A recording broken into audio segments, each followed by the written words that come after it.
Good afternoon.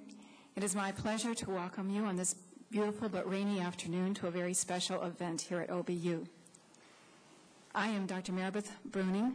I'm the Dean of the Michael D. Huckabee School of Education here at OBU. We recently welcomed a new colleague to the third floor of McClellan Hall, Dr. Terry Hardy. Dr. Hardy is the director of OBU's newest center, the Center for Education and Public Policy. Dr. Hardy was an elementary and special education teacher for several years and most recently worked in the governor's office. Her title there was the Education Policy Advisor to the governor, and we are very pleased to have Dr. Hardy with us on campus as well as our other distinguished guests here today. So I'm going to ask you to give Dr. Hardy a warm welcome to OBU and to the podium, and she will explain a little bit about her vision for the center. Dr. Hardy.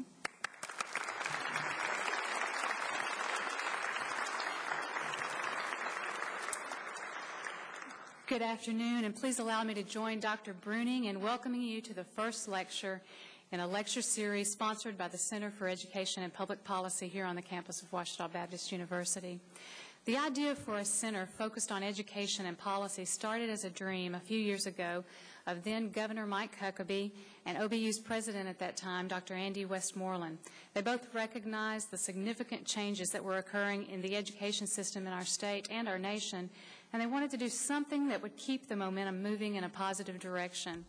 When Dr. Horn became OBU's president a little over a year ago, he picked up that dream and formed a task force of individuals from OBU to flesh out the details of what the center should look like and become.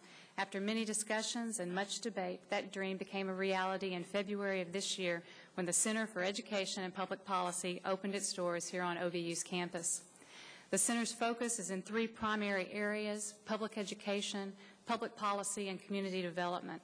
We recognize that the more parents and community members know about education and the policies surrounding education, the more likely they are to become involved. And the more parents are involved, the more likely their children will succeed. So one goal of the center is to develop tools that will be useful to policymakers, educators, parents, and community leaders in creating a school and community culture of high expectations for all students.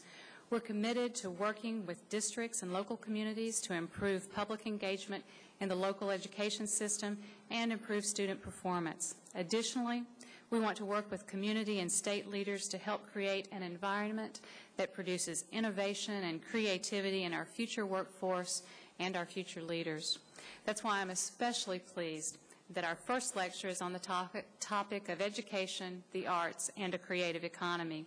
To tell you more about the person who will be leading that discussion, please help me welcome OBU's 15th president, a man who has a dream for what each and every student on this campus can do to make a positive impact on our world, Dr. Rex Horn.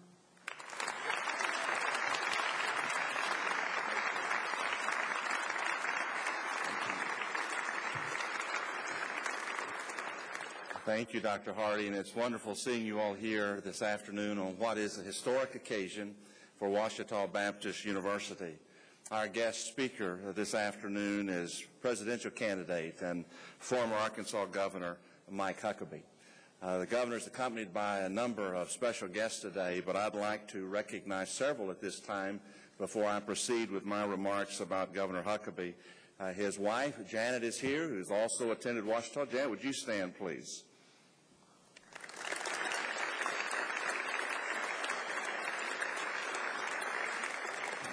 Daughter Sarah, 2004 Ouachita graduate. Sarah, welcome. Would you stand, please?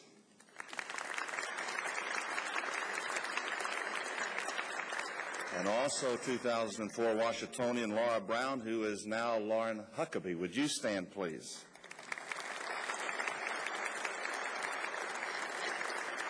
I am not sure. I've not spotted her yet, but is Gay White here as well today? Did you look at Gay White? Had intended to be here also, a former First Lady of Arkansas. We are delighted to have Governor Huckabee and Janet and the family and friends gathered here this afternoon. Ouachita is a very special place to them. They enrolled here in 1973, and for whatever reason, Governor Huckabee got out in record time and did so with honors. as he graduated and with a class of 76, but finished his work in December of 1975. The Huggabees have 3 children. 2 are OBU graduates, John Mark and Sarah, and then David had the wisdom of marrying a Ouachita graduate, so their roots are very deep with us here at Ouachita. The governor has served his alma mater as a trustee from 1991 to 1997, and he blessed this university by awarding us the privilege of being the repository for the gubernatorial papers that we're looking forward to displaying and using and studying in a very good way.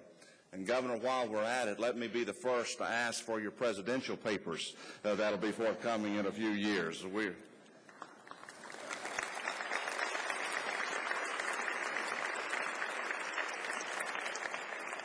I've known Governor Huckabee for a number of years. He had a distinguished career in pastoral ministry. He is a difference maker that you know that I'm fond of talking about difference makers. He made a difference in the church and in the life of the Arkansas Baptist State Convention as he served 2 terms as president. And just as he followed the leadership of the Lord and being a great churchman, so some years ago he felt a calling of the Lord to enter into public service.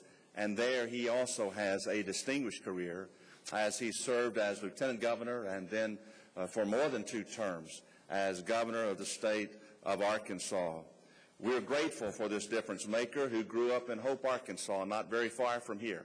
And so it is an encouragement to you, many students that are here today, to be inspired by this one who speaks to us today, to follow his example in public service and Christian service, and to do so knowing that you have the opportunity of making a tremendous impact upon the world in which we live. We've been proud of Governor Huckabee as he has conducted himself in this campaign. He approaches the challenge of this attempt to win the Republican nomination for President of the United States in the same way he served the church, in the same way he served the convention, in the same way that he also served our state. And that is with wit and with wisdom, with common sense and with Christian conviction. So we say to you today, Governor, welcome home. Your alma mater welcomes you with great pride, and we anxiously await your speech. Let's give Governor Huckabee a warm welcome to Ouachita.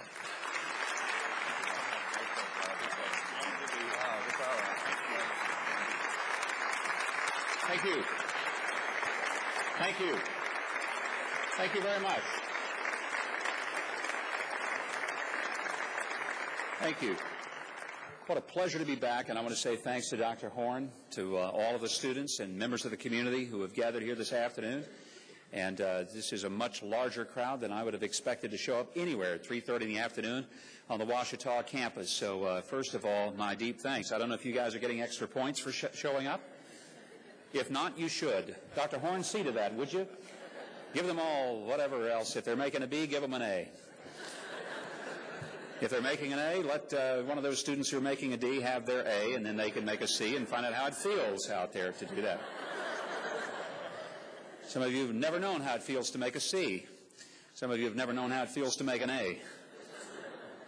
And I'm not suggesting you'd have to trade. I'm really delighted that several members of my family, including my sister, is here, who is also an OBU graduate, as is her daughter, Katie, who is back here on the stage.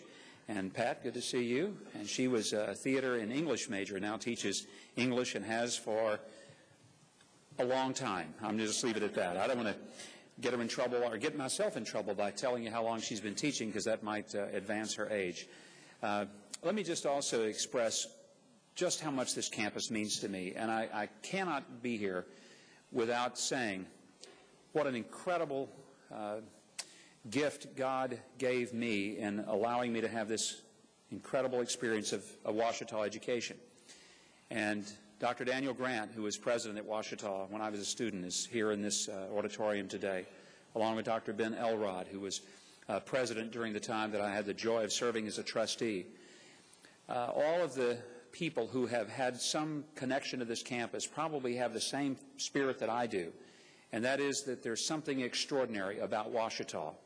I love this school, and it has meant more to me than I can ever tell you, and I would not be where I am today had it not been for the incredible influence that Ouachita had on me and the opportunities that it has afforded me.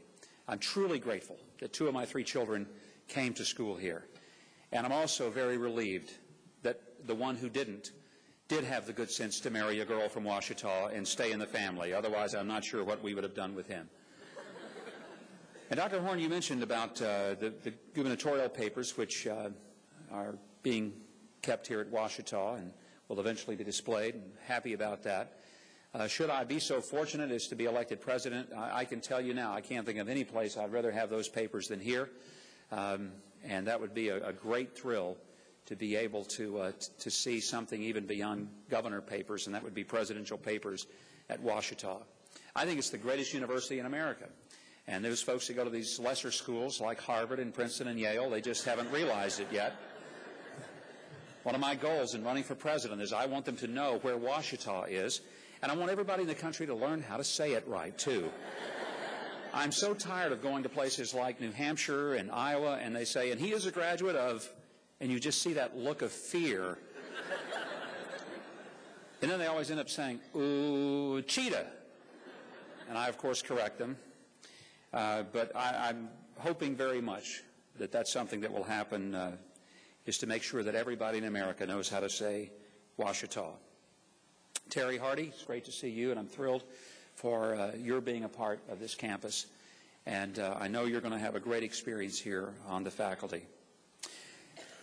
My topic this afternoon is to talk about the role and relationship of education and the arts. And there are some people in our culture who think that there's this incredible disconnect between the value and the importance of the arts and education. I tend to think that one of the greatest mistakes in education over the past generation has been that many school districts have cut their budgets in music and art programs. And in doing so, they've done one of the dumbest things that could ever be done that really is harmful to students in this country.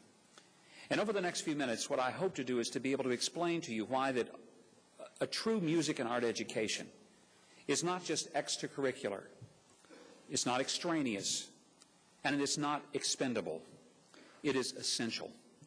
It is as much a part of the educational curriculum as any other subject that we might teach. And while I know there's been an extraordinarily and an important focus on math and science and reading over the past several years, particularly as it relates to No Child Left Behind, many people are unaware that No Child Left Behind, for the first time in our country's history, actually included music and the arts as a part of the core curriculum.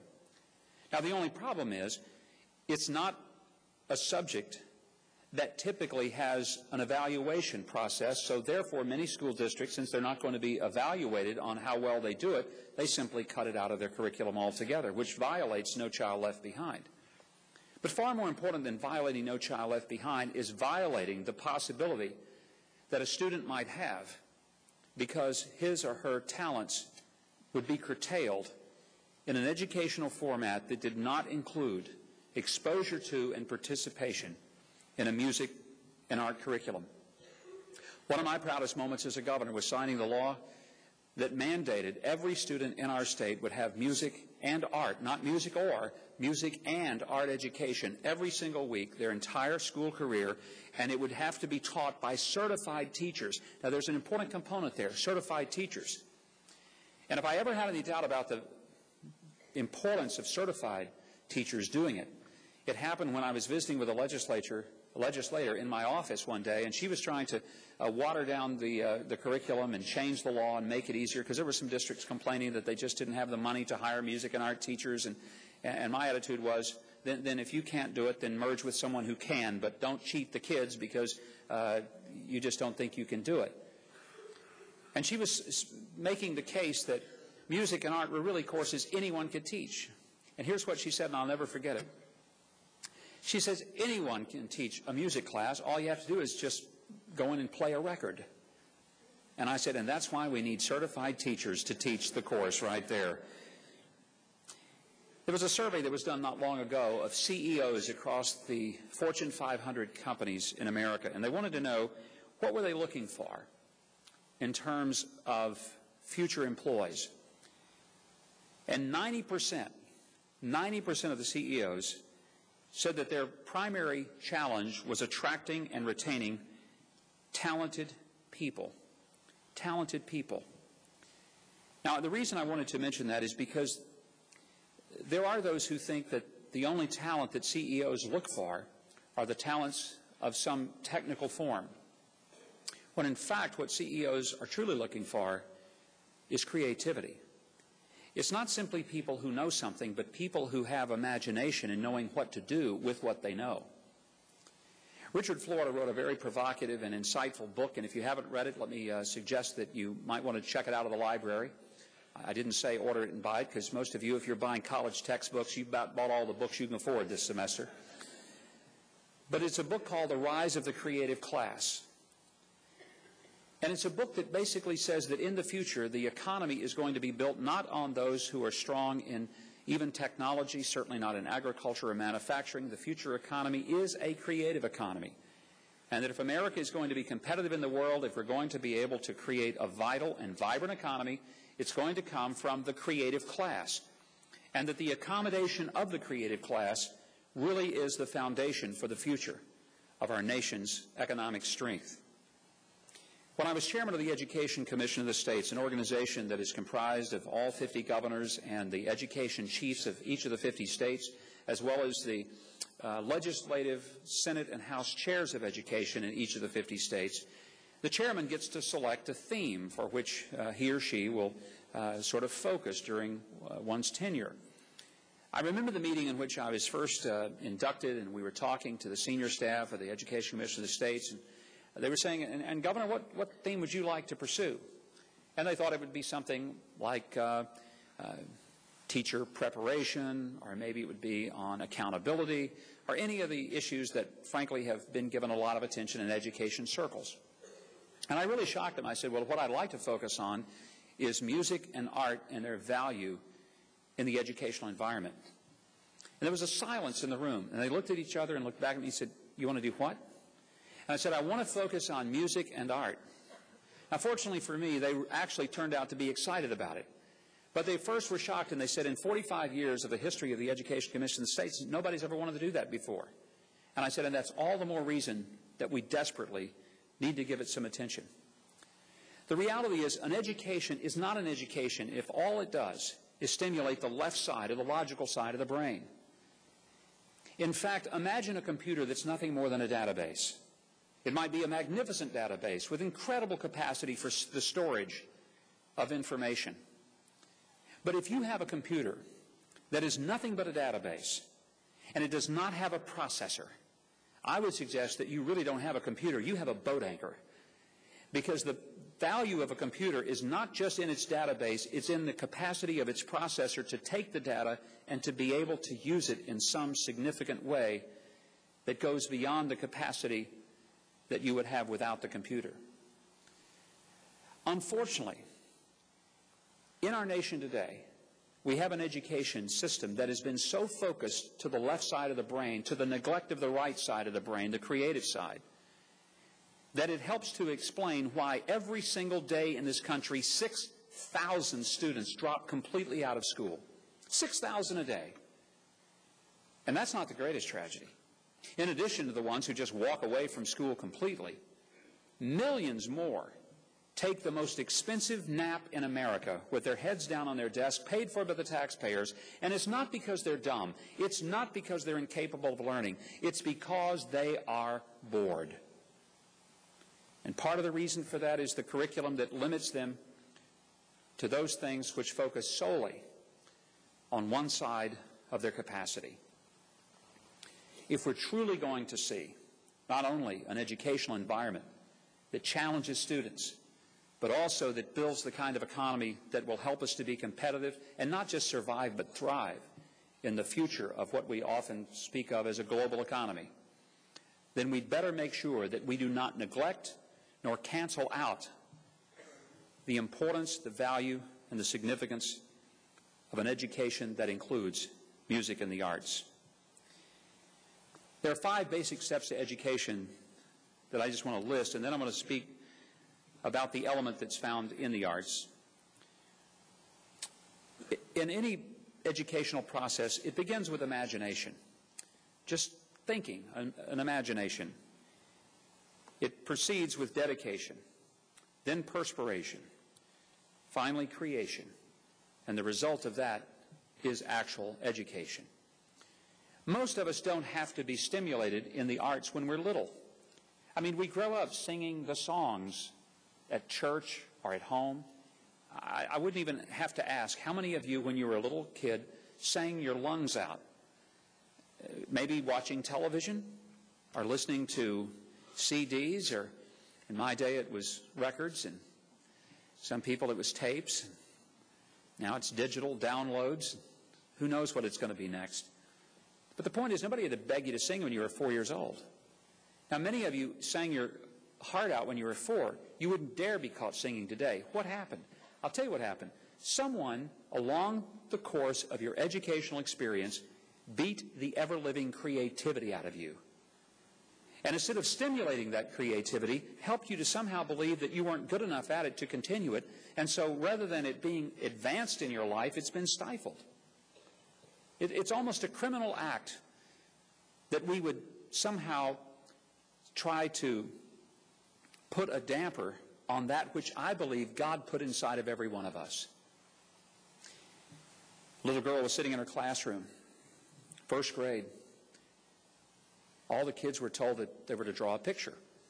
That's another thing kids don't have to be begged to do. Give a kid a piece of paper and a pencil. What do? They draw pictures. They all think they're artists. Well, this little girl was scribbling just vociferously on a piece of paper, and the teacher came by and said, "Sweetheart, looks like you're doing a picture. What are you drawing?" She says, "I'm drawing a picture of God." Teacher said, "Picture of God? Why, sweetheart, no one knows what God looks like." Little girl looked up and she said, "They will in a minute." What incredible confidence she displayed. I wonder if she still felt that way when she was 15. My guess is she did not. I want to speak first of all about the value of the arts. There is a value that sometimes gets lost, and that value is that, for example, a student who has music will actually improve their academic scores in math, science, and in the study of foreign language. And it makes perfect sense, because if you learn music, you learn how to learn. And learning how to learn can be applied to any other discipline. Studies have shown that a student who has music exposure will actually do 40 points higher on an SAT test in math because of what they've learned in the discipline of learning music. Their spatial reasoning is improved. Their capacity for the abstract is made far more significant. And quite frankly, even though there are direct academic benefits and values to the study of music or art, quite frankly, even if there were not, there is enough aesthetic value that we should never move this out of the curriculum, because the one cultural norm that transcends all of the generations, all languages, is the transmission of our culture through our art forms. It is the one way in which one generation speaks to the next. Let me also mention that there is a void of arts, and that void is that in many instances there are deep cuts in how the arts are funded, particularly in education circles. And yet, despite those cuts, in 1950 there were 400,000 people in the United States who call themselves, by their own definition, artists. By 1990, 1.7 million people in this country call themselves artists. It makes perfect sense when you think that even in the way that God designed us, we were designed to be creative. After all, if He is the creator and He has made a creation, and we have been created in His image, it would be the logical conclusion that in His image, since He's a creative God, that part of what He has created in us is a creativity that ought to be stimulated and enhanced and somehow not put aside. I would suggest that one of the missions of this campus, because it seeks not only for academic but Christian excellence, is that it would always do what it has historically done, and that's give high esteem to the role of music and to art. The venue of arts can be in so many places: our families, our churches, communities, our schools. Quite frankly, many of us got our first art instruction, our music instruction, from church. It was the songs that we sang as little bitty children that conveyed to us a sense of music. Many of the great musical artists, in fact, have their roots in the church. Now, some of them have drifted far from those roots. I'm not going to start listing names, but one of them got picked up the other day in California for yet another driving incident. Her name is Brittany. I'm not going to mention her name or anything, but she actually started in Louisiana as a little kid in church singing, as did so many of the artists. The point is, art becomes an important part of who many of us are, and it makes perfect sense when one thinks that the very first rhythm we ever experience is the rhythm of our own mother's heartbeat while we're still in the womb. I can't think of any child, it doesn't matter the culture, whose parents don't sing to him or her as their infants. Parents may not think they're great singers, but have you ever seen a parent who didn't at least attempt to sing lullabies and little songs to the children? I mean, people who are gruff and not even very friendly will melt like chocolate on a hot day in front of a child and will start singing and making little sounds to a kid because we tend to be musical by our nature. In our schools, it's important to realize that when we take music and art curriculum away from students, we are setting them on a path to boredom and, for many students, a path to dropping out. What a shame. In fact, one of the things that the Education Commission of the States did was to look at the academic performance of students over a 50-year period with the goal to determine what is the likely predictor of why a student will actually finish college, not start college, but finish college. And it was quite interesting because many had presumed at the beginning of the study that they would discover that the two primary elements that would predict finishing school at the college level would be race or poverty, and that there would be certain inherent disadvantages based on race or poverty that would be very difficult to overcome. Much to their surprise, it turned out that neither race nor poverty were predictors at all. Interestingly, the predictor was the exposure to and participation in a broad, wide, and rigorous curriculum at the high school level. In other words, a kid could be poor and could be minority, but if at the high school level that student was able to be not just exposed to but participate in a wide variety of academic curricula that included music and art, there was a far greater likelihood that that student would go on not just to enter college but to actually finish college. The students, no matter their economic standing or race, if they didn't have the capacity to participate in music and art programs in a wide variety of curriculum, not just music and art, but physics and language at the high school level, were unlikely to be finishers at college.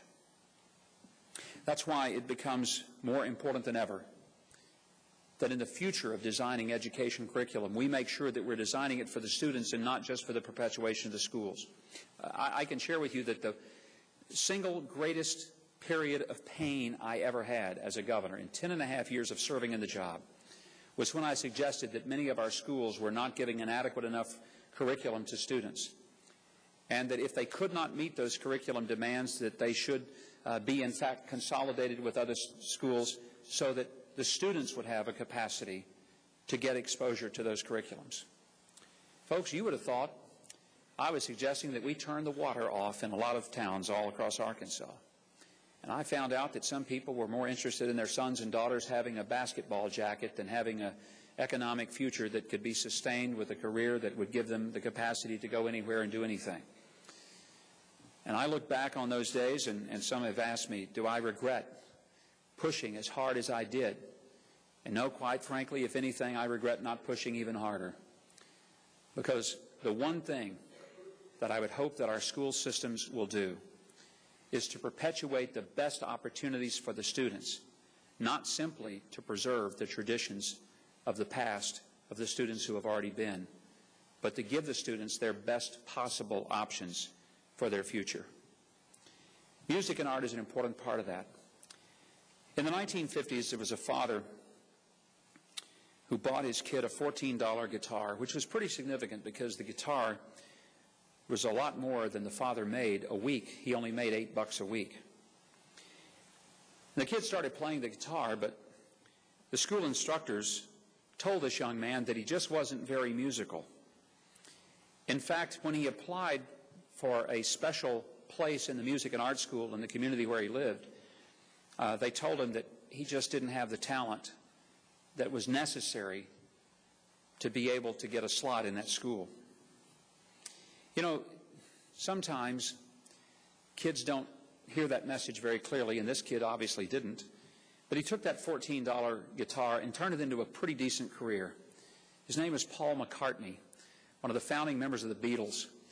And later, with the hundreds of millions of dollars, he went back and endowed that very school that wouldn't let him in as a student. I think they probably named a major wing after him. Maybe that's where he got the name of the band that he had in the 70s, Wings. But the point is, there were those who didn't think he was good enough, but it turned out that he wasn't that bad. Well, Christmas 1966, halfway around the world, there was a fireman who bought his son an electric guitar from the J.C. catalog because his son wanted the guitar more than anything else in the whole world.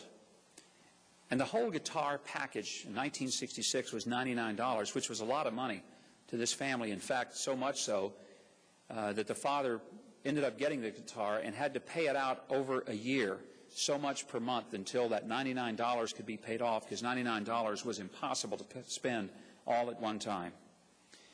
Well, that kid really was excited to get the guitar and played till his fingers nearly bled. And I know you're probably going to say, oh boy, and was this like maybe Eric Clapton? Who was the kid? No, this kid didn't turn out to be quite so successful with the guitar. He did end up becoming the 44th governor of Arkansas, and I am that kid. So while it didn't work out quite for me, I've often believed that had it not been for what music did in teaching me discipline and teamwork and also giving me the capacity to get in front of people, because I really was a shy kid and did not like the idea of standing in front of other people, but music forced me, if I wanted to play, to have to play in front of people. And I wonder, would I ever have been able to have stood in front of people time and time and time again had it not been for all those things that started with a $99 guitar from J.C. And by the way, I'm still playing the guitar. Many of you may know that I have a band called Capital Offense, and we've been together since the early days of the governor's office.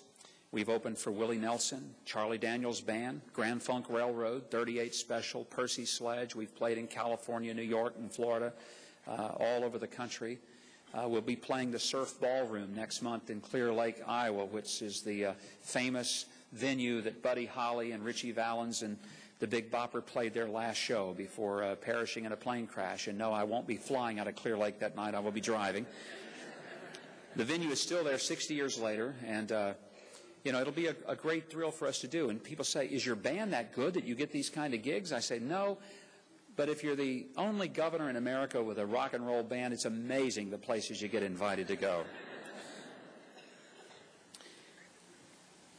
One of the reasons I still continue to play and enjoy it, and played 7 years in my church praise band, is because I want to somehow give the message that while there are some things we outgrow, for example, people my age aren't playing tackle football anymore.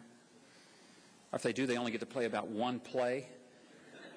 Then they're in orthopedics for months after that. Look, people way beyond my age are still making music. I mean, if you've never seen a Rolling Stones concert, I got to tell you something. It's pretty amazing. Mick Jagger is 63 years old.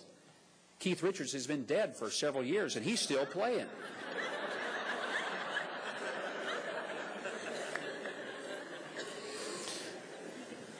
Look, somebody said, ooh.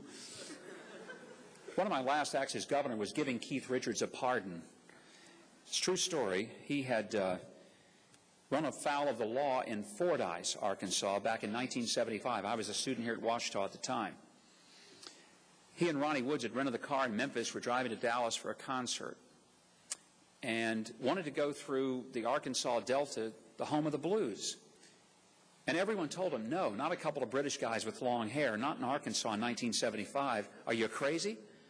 And, of course, they were. So they rented the car and drove through all the Delta and came down through. And they were in Fordyce on a Sunday and stopped to eat. And as they drove away, of course, word was these two long-haired guys were driving through Dallas County. And Keith says he was adjusting the radio, and the car swerved. And so they pulled him over and got him for reckless driving. And no drugs were involved that day. But they put him in the Dallas County Jail, and he spent the afternoon there. They flew in an attorney from Nashville to get him out, and they finally did. But by then, several thousand people had gathered out on the courthouse steps. I was watching the news that night, and I'm thinking to myself, look at this. The Rolling Stones finally come to Arkansas, and what do? We put them in the Fordyce jail. So about a year and a half ago, I was at the concert they had in Little Rock. Their keyboard player, Chuck Leavell, started out with the Allman Brothers Band, has been with the Stones for over 20 years as their keyboard player, happens to be politically a good conservative and an incredible conservationist and a tree farmer in Georgia. He and I had gotten to know each other several years ago. We're backstage, and he had invited me to come back and meet all the bands. So we're talking, and Keith comes in, and he asked me, do I know the sheriff down there in Fordyce? And I said, well, I know the one now. I think you're speaking of the one who was there when you once had an encounter. And, of course, he said yes. And we got to talking, and he was laughing about his day in the Dallas County Jail. And I said, well, you know, Keith, you have a record here, but there's one thing I can do that nobody else on earth can do for you. I could actually issue you a pardon and get you out of that and give you a clean slate here in Arkansas. And he said, oh, mate, could you really do that? Could you really do that? That'd be really cool. I think that's what he said. Honestly, with Keith, you really don't know what he's saying. And so I actually started the paperwork, and I did that very thing. And sure enough, just a few weeks before I left office, all the paperwork had been done and everything had been properly filled out. And I was able, as one of my last acts as governor, to issue a pardon to Keith Richards. Now, you can imagine that there were some people in the press very cynical about me having done this and thinking it an abuse of power. And one particular reporter said, Governor, let me just ask you, you issue this pardon to Keith Richards. Would you just do that for anybody? I said, of course not. I said, but if you could play guitar as well as he did, I'd probably do it for you too. I want to just say that music and art can be life-changing. And if we take it out of the hands of a child, we've done more than take a drumstick or a guitar or a flute or a saxophone or a trombone. We may have taken something not just from their hands but from their hearts. We may just have taken the one thing that would have been their ticket to have made it in life. Maybe not as a musician or as an actor or an artist, but maybe it would have given them the confidence to do something else and to do it quite well. Sometimes we never know. A little girl was in school in first grade. She was struggling because she just didn't seem to be able to pay attention. These were the days before people diagnosed such things as attention deficit disorders, and the teacher was quite concerned that the little girl simply wasn't going to fit in, and she was distracting to the other students. So the teacher told the mother, said, I don't think your daughter is going to be able to make it in school. She has a learning disability, and you really do need to see a counselor. The mother was heartbroken, but she set up an appointment, went to a counselor, and visited at the counselor's office and described the daughter's behavior in school, not paying attention, daydreaming all the time, not being able to focus, and not listening to the teacher, instead seemingly off somewhere.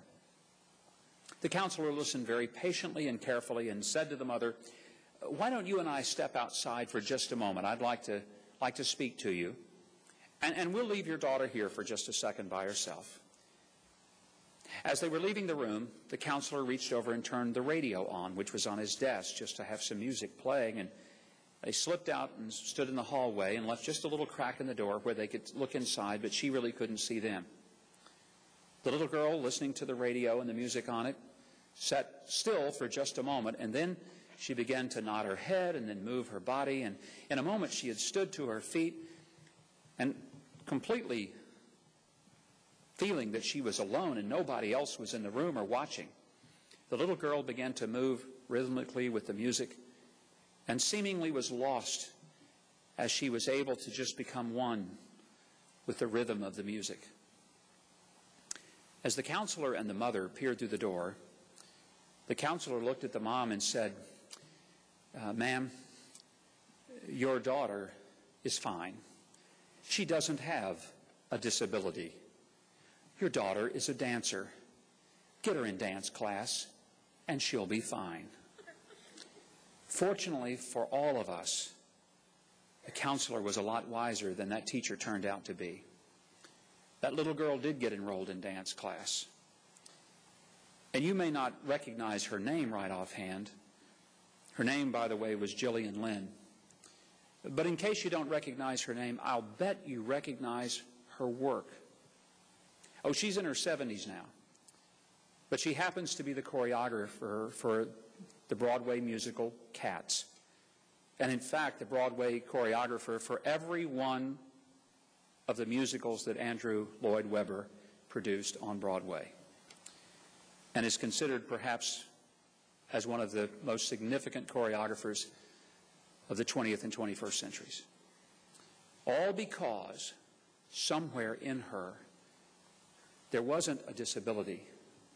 There was just a dance going on that somebody had to find. How many kids, I wonder, have we locked up in our jails that should never have been there, but the reason they got locked up in our prisons was because someone never unlocked their talents to sing, to dance, to draw, to play, or to act.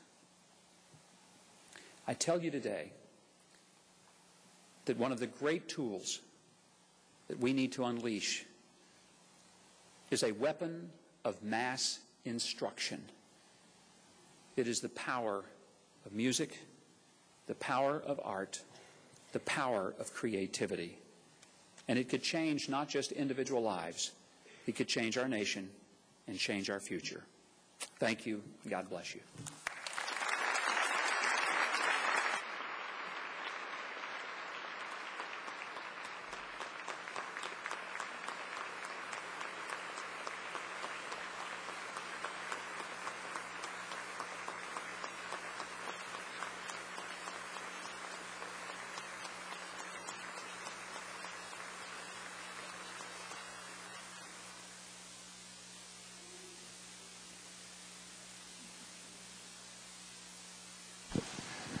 Governor, we have a few questions that we would like to present to you from a couple of our classes, as they just had the opportunity to write some questions that I'd like to present to you for your response, some related to things happening in the world and Iraq and other places, and some closer to home. So if you don't mind persevering with us for just a moment, we'd like to ask you a few of these questions. One is asking, in light of recent events, do you think we should put more time, money, and effort into bridge construction, or continue with the same approach we've had toward this issue? And, of course, that's out of the context of the fatalities happening there in the north of Minnesota recently. This is by Lindsay, who's a freshman here at Ouachita. Good question, Lindsay. And let's see, is this on? There we go. We certainly ought to be working more to maintain the infrastructure of our country. I think one of the most important things that I was a part of during my tenure as governor was the reconstruction of our interstate system. And the reason it becomes critical to have bridges and roads that work and that are effective and functional is because it's like the skeletal system in your body. If you don't have a skeletal system, it's really hard for the rest of you to function. And the infrastructure of our nation, whether it's our roads or our bridges, or for that matter, our sewer systems or water treatment systems, are like the skeletal system to our culture, to our society. We have not done a good job of maintaining them. It's not a very sexy political project, quite frankly. And yet we find out what happens when we don't take care of them, when we see things like a bridge collapse, or when we have people stalled in traffic. Let me give you another example. We're losing a lot of social capital in this country because many moms and dads never get home at a decent hour to be with their families. They're stuck in traffic because the infrastructure is clogged, and they're unable to spend quality time. They never see their daughter's dance recitals or their son's soccer games. I'm on airplanes all the time these days traveling, and I can't tell you how many times the plane will land and the flight attendant says you can use your cell phones, and people will get on their cell phones, and I'll hear a mom saying to her kids, "I'm sorry, honey, the flight's so late. I'm not going to get home tonight. I hope to be there in time to see you in the morning." And you know, there's a lot of road warriors out there. What we don't understand is the social capital that we're losing, the missed opportunities beyond the fact that we're burning extraordinary fuels, wasting energy, polluting the air, all because people are stalled in traffic and they're not moving. So there are many, many costs associated with a clogged infrastructure. Some of it is obvious, and some of it, quite frankly, is not so obvious. Thank you, Governor. A question by Jimmy. Why are we spending billions of dollars in the war in Iraq and not spending those dollars in alleviating U.S. poverty and homelessness? Well, it's hopefully not a matter of simply saying we're only going to deal with one or the other. I wish we were out of Iraq. I think everybody does, and regardless of your opinion of the war, if you think we ought to leave right now or stay till the job is finished, we all want to get out of there sooner, not later. But the one thing we have to remember about war is this: he who gives up loses. And in losing a war, you're losing more than simply the esprit de corps of the moment. You're also emboldening your enemy, whoever that enemy may be. In this case, it's an enemy that does not have national borders. It's an enemy whose ideology is rooted in a theological perversion. Islamic jihadism is real. It is not a traditional war of boundaries and borders. It is a war that is focused on the ultimate annihilation of all that most of us in this auditorium hold dear, which is personal individual freedom and liberty. Al-Qaeda truly does believe that there must be a complete marriage of religion and state, and that a domination of their version of religion should control the world. And I know that that's not a very politically correct thing to say, but it's just the reality. Interestingly, those who are in the middle of fighting that war want to get their job completed. And that job is to bring some level of security and peace to Iraq before we leave, so that the war is contained in Iraq and does not become a regional issue beyond those borders and start pouring off into the rest of that part of the world, which will destabilize not just their economy but the world economy. It's one of the reasons that we've got to get off of an oil economy ourselves. And we ought to set a goal to, within 10 years, be completely independent of oil, period, but certainly foreign oil. If we don't do that, we're going to be forever immersed in the conflicts that are taking place in the Middle East. Finally, just let me add that while all of us would like to see a lot of money spent different ways, quite frankly, the military budget is not where the greatest percent of our expenditures are going. Let me give you an example. We spend about 3.8% of our gross domestic product on the military. That includes the Iraqi war. That's a lot of money. But we spend almost 17% of our gross domestic product in this country on a health care system, 80% of which goes toward the treatment of chronic disease. There is a war that we need to be fighting and winning, and we're not. And that's the war on a very unhealthy population that is costing us $2 trillion a year. $2 trillion a year. I'm not saying that we shouldn't do everything possible to have a peaceful world and see poverty eradicated, pollution stopped. We should. But the money for much of that is instead being spent on the effects of overeating, underexercising, and smoking, which is the primary outliers and causes for the chronic disease that amounts for so much of our nation's economy today. What is your stance on the immigration problem in our country? And if you believe it is a problem, what are some of your plans to help solve it? First of all, there's so much heat and very little light generated in the discussion of immigration. I don't resent that anybody wants to come here. If I were anywhere else in the world, I want to come here too. It to me is the greatest testament of our nation that we live in a country that people are trying to break into, not one they're trying to break out of. We should not have a resentment toward the immigrants, but it's, I think, quite reasonable that we would be very frustrated with our own government for a complete failure and breakdown to create an orderly process by which people would immigrate and come to this country, whether for work or for citizenship.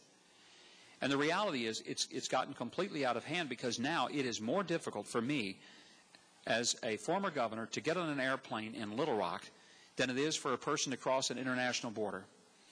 And it doesn't make sense. When I go to the airport, it doesn't matter that they all know who I am. Governor, how you doing? Where are you going today? Can I see your ID? Well, you just told me who I was, but yeah, I'll show you my picture. I don't mind that, because that's the law. And the law says I have to show photo ID to the baggage handlers or to the SkyCaps baggage check-in. Then I have to show it again inside. I have to have a boarding pass, and I have to show that to 3 different people. And then I go to the gate, and then I show it to somebody else who lets me on a pre-assigned seat that I've made arrangements to have. Now, I go through all of that paperwork and have all that documentation just to fly from here to Dallas or Atlanta or wherever it is I happen to be going. It's fine. Yet people can cross an international border and not have a scrap of paper on them. Now, I'm really not that worried about the people that come here to pluck a chicken, pick tomatoes, or maybe make the bed at the local Holiday Inn. But I'm very concerned that we have borders that are so open that if a person without any language skills of this country and really any other educational attainment can come here that easily, imagine how easy it would be for a well-trained person to come with a suitcase which contained a dirty bomb and could detonate it in this building today. So the reality is our government has failed us by not creating a system that does 2 things: secure the borders so that we have some control of who comes in and why they're coming and where they're coming from and who they are. That's reasonable, and we should have that expectation, that if our government controls us, citizens, getting on planes and going into buildings, it ought to control people from the outside getting in. Secondly, that we have some process that makes sense about those who are here. And it's not amnesty, but it would be a way in which people would find that there would be a system through which they could make amends for maybe not coming legally, but get into the system by putting the burden of their being here on the employer more so than on the immigrant themselves, who are probably not going to stick their head above the soil and say, by the way, I'm here illegally, and I just wanted to announce that so that if you'd like to throw me out, you could do so. That's not likely. Deal with it at the employer level, then you'll have maybe at least a remote chance of having some control over it. Sarah's a senior here at Ouachita and asked this question: what have you learned about yourself so far on the campaign trail? What have I learned about myself? That I really would like to be home more. Let me tell you what happened to me. About 3 weeks ago, I woke up in the middle of the night. I'm spending about 2 nights a month at home, I think. And I woke up and I looked around. I'm trying. It was 3 in the morning. I'm thinking, now where am I? What hotel is this? In fact, what town am I in? And just disoriented for a minute. And then, as I kind of became a little more oriented, I realized that I was actually in my own home, in my own bed, and I was just not used to being there. So I was disoriented for a moment. I think what I learned is that home is precious. Family is precious. Friends are precious. But I also have learned this. This is a wonderful, magnificent country. And whether you're in New Hampshire or Iowa or South Carolina, the 3 states I'm spending most of my time these days, people are people. And I also have learned that I consider myself to be maybe the luckiest person in America today.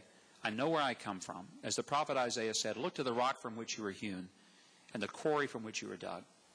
And when I think back, growing up as I did, realizing that I had a chance to become the first male in my entire family lineage to even graduate high school, much less go into college, and to do it here on this campus, and then to become a governor of a state, and then to run for president, I just stand back sometimes in awe at the grace of God and the goodness of this country, and I owe so much back to it, and that's one of the reasons I'm running.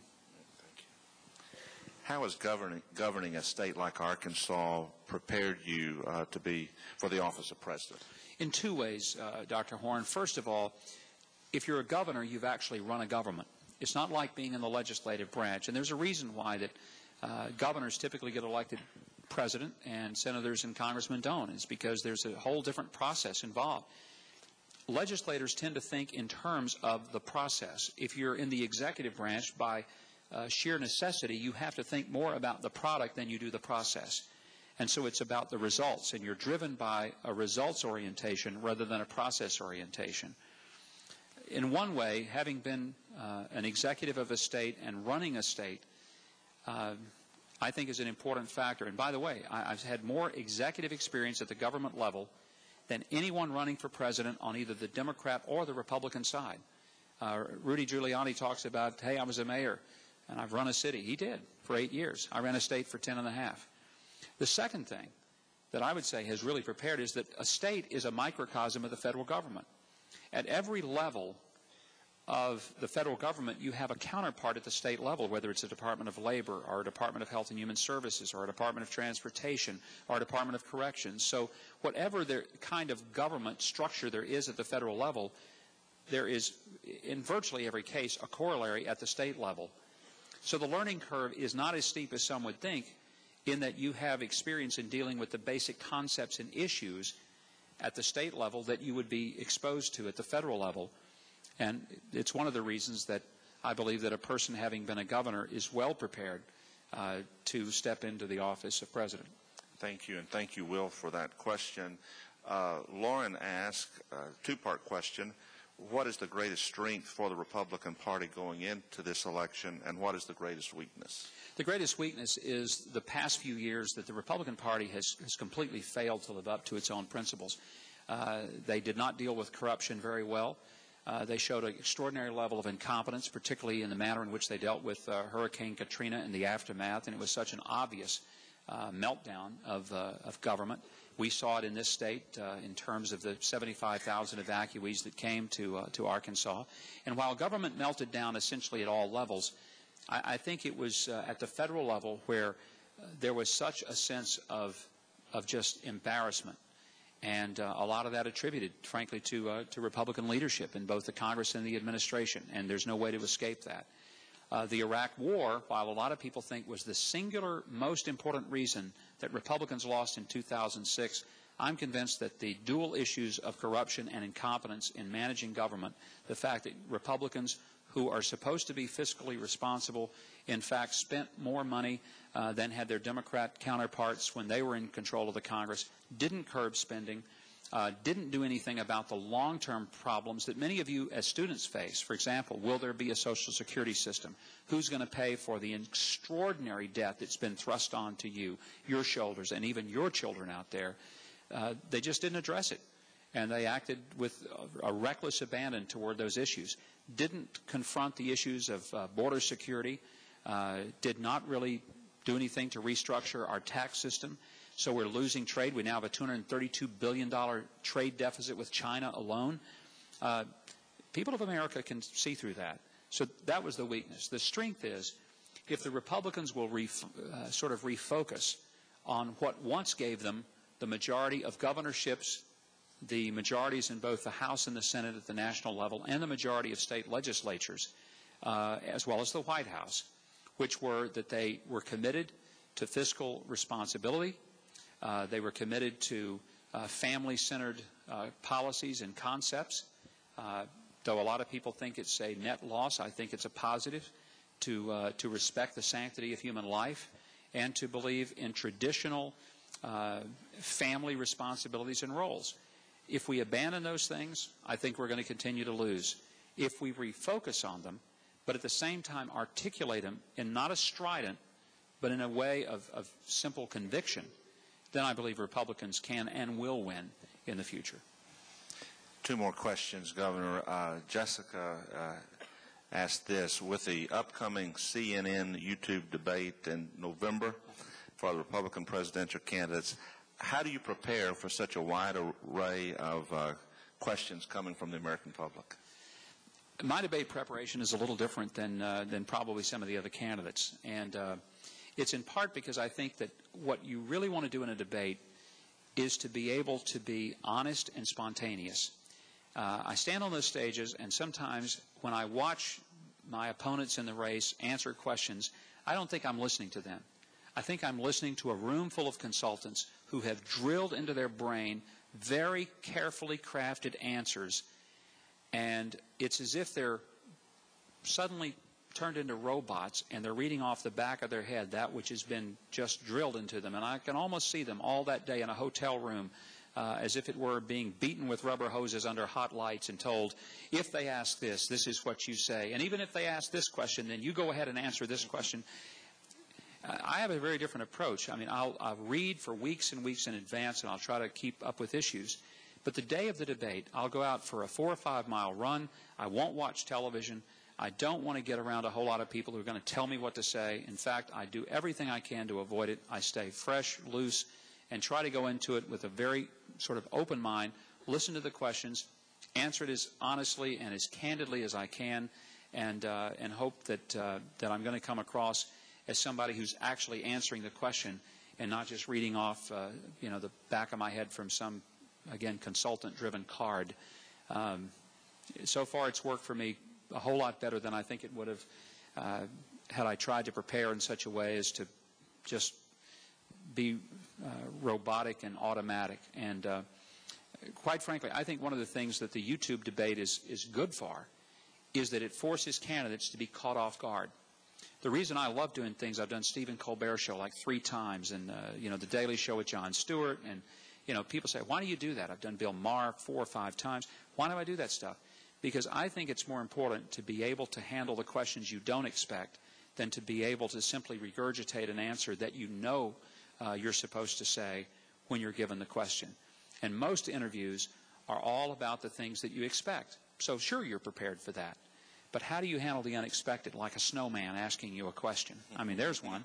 I think you get a better insight into a candidate, into what makes him tick, and to what kind of skills he has in that setting than you probably would by, watching the same old stuff, maybe from the typical news anchor. Okay. Our final question today, Governor, is what do you love most about Arkansas and why? What I love most about Arkansas is the natural beauty of the state and the people who comprise our citizenship. And I know that sounds, well, that's what you're supposed to say. But there is an incredible beauty, and there's great beauty all over America, but I've yet to be any place that I stand around and look and say, boy, this is just a whole lot better than Arkansas. Everywhere I go, I look around and I say, this is really, really pretty. It's almost like, and then I'll come up with something that's in Arkansas. If it's mountains, I'll think, man, this is almost as pretty as the Ozarks in the fall. If I'm out on a prairie somewhere, I'll say, this is pretty, but it's not quite like early morning with the fog coming off, flooded timber and mallards coming in the middle of duck season. I mean, there are just so many times that I'll see something that's really magnificent, but it has something in Arkansas that just makes me say, it's good, but it's not that good. Not as good as we have at home. We have an incredible, beautiful state, incredibly beautiful state. And we ought to preserve it and protect it, and we ought to enjoy it. And if we don't, then, shame on us. And God forgive us for not taking good care of it. And then people, we have people who truly care about each other. And I'll tell you, if I had a moment of great pride in my tenure as governor, it probably was in the aftermath of Hurricane Katrina, when I saw people pour out their hearts and make sacrifices of their time and efforts to help 75,000 neighbors come up from the Louisiana coast who had, in most cases, nothing but muddy clothes they'd been wearing for 5 days. And I saw people hug folks of the other race that they'd never touched before. I saw barriers broken that were phenomenal, and friendships forged that truly reminded me of what I love about this state, and that is that its people, when called upon, don't ask what it's going to cost me. Simply respond with love and with a heart. And so much of that, I believe, comes right out of the heart of our churches and the fact that faith plays such an important part in the culture that people didn't calculate what it was going to cost them to do those things. They knew that because God had loved them, they had to express that love to others. And it was an exceptionally proud time, I think, in our state's history. Governor, I want to thank you on behalf of Ouachita and all Ouachitonians for being here today. You are indeed a gifted man, and we're thankful for you. You are truly a difference maker, and we thank you for your time today. We'll watch this campaign with great interest, and we want you to come back every opportunity you have. Come to Ouachita. We're proud of you. Let's thank the governor for being with us today.